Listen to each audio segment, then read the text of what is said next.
going to talk about the books that I read during the Book Buddy-a-thon. And if you're wondering, what is the Book Buddy-a-thon? It is a readathon that was put on by Elena from Elena Reads and Cold Tea and Crumbs, and I'll put a link to their channels down below. You should go check out those ladies. They are fantastic. So the premise of the readathon was that you find a buddy, and you had challenges to go along with the readathon and all of that jazz. So I participated this past week. My buddy was Whitney from Must Read Soon, and I will also put a link down to her channel below. You should go check her out. She is an awesome new booktuber, so go give her some booktube love. So we'll just get started with the challenges, and I'll talk about the books that went along with those challenges. So the first challenge was you were to choose 3 books, and from that list your buddy chose one of those books for you to read. And the book that Whitney chose for me out of my list was There You'll Find Me by Jenny B. Jones.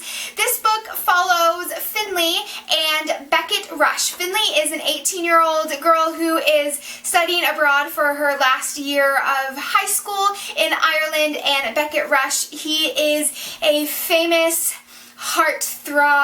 teenage heartthrob movie star, and they just happen to meet on a plane, and he just happens to be staying at the inn that her host family owns. And I thought it was just going to be this silly, cute romance story, and it is. There is some romance. I really love the story between Finley and Beckett. I love their banter, but it goes a lot deeper than that. It's not just about Finley studying abroad in Ireland. She specifically went to Ireland to study abroad because her brother, who had died 2 years before this book, he went to Ireland for his senior year of high school, and he left behind this travel journal that Finley has been reading, and she wants to walk the steps that he walked when he was in Ireland, and she's hoping that it's going to bring her closure and help her to finish composing this piece for her audition for the conservatory in New York City. And so I thought it was just going to be this fun little story about her doing that, but it goes a lot deeper with her dealing with other issues, and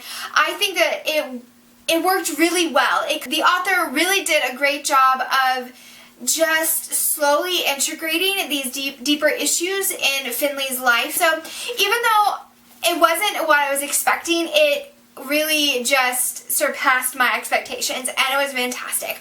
I ended up giving this book a 4.5 out of 5 stars. The only reason it did not get a 5 out of 5 stars was the ending really to me, it just felt very rushed. I was getting to the end of the book, and I was like, there's so much stuff that I really want to know what's going to happen, and I looked to see how many pages I had left, and 10. And I was like, there's no way that all of this is going to not necessarily be resolved, but start to be resolved. And so I feel like it was very rushed, and she put an epilogue at the end of the book, which I don't typically like epilogues. I feel like if you have to have an epilogue, then you should have just made your book 100 more pages longer. And sometimes a book, you don't want more than what you've been given, and so an epilogue is kind of nice. But I would have read 50, 100 more pages of these characters and their story just to get a more fleshed out ending. So I definitely recommend this. Even though I wasn't over the moon with the ending, I did like the direction that the author took the character. So that was There You'll Find Me by Jenny B. Jones. Okay, and then moving on to the second challenge, which was to buddy read a book with your buddy. And we chose a book from Whitney's list because they were books that were available in my library. And the book that we chose was Hannah's Dream by Diane Hammond. And so neither Whitney or I finished this book. Whitney's a little bit farther than I am. I think she had finished chapter 10 last time we talked, and I am halfway through chapter 9. I'm not saying I don't like this book, but it wasn't.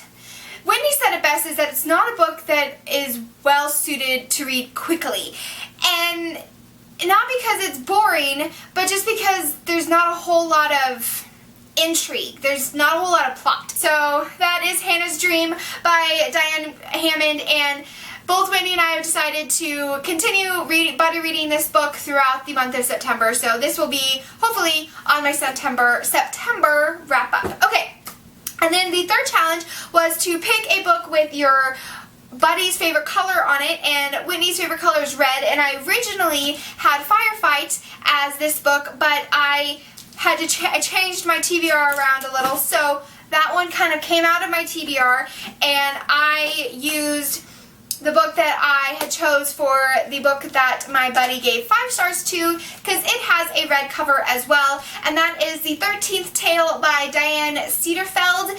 This follows Marguerite, who she grew up working in her family's bookstore, and she's an avid reader, and she has written some small biographies, and a very well-known author has reached out to her to write her biography.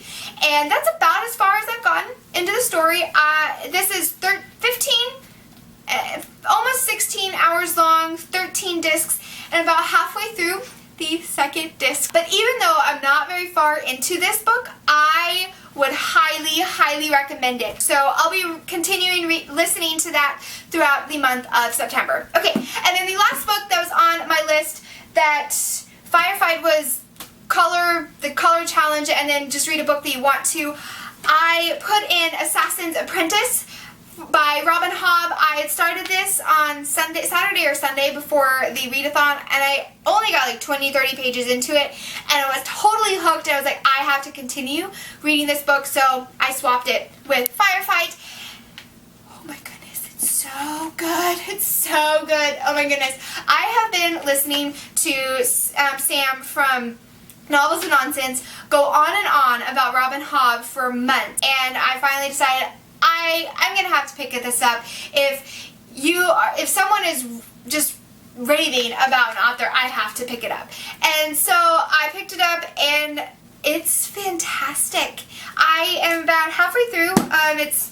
And not a whole lot has happened, but even though there's not a whole lot of action, it's still just the writing and the world building and the characters are just so amazing. Like, oh my goodness, and I'm looking forward to finishing it. So that is The Assassin's Apprentice by Robin Hobb, which I will continue in the month of September. Okay, so if you were paying attention, I finished one book out of 4, but I read almost around 600 pages this week, which is good, and I've listened to almost about 2 hours worth of an audiobook, and I think that's still pretty good. I read something, and I think that's all that matters. So let me know if you participated in the Book Buddy-a-thon and how it went for you, if you had a great time, and I highly had fun. I had a lot of fun. It was great just having someone that was reading at least one of the same books that I was, and we got to talk about it, and it was great fun. So thank you, Elena, and I can't remember your name, but Cold Tea and Crumbs, for putting this readathon on. It was so much fun. So guys, I hope you're having a great reading month. Let me know down below what you've been reading, and I will see you guys on the flip side. Bye! Bye! Hey, guess what?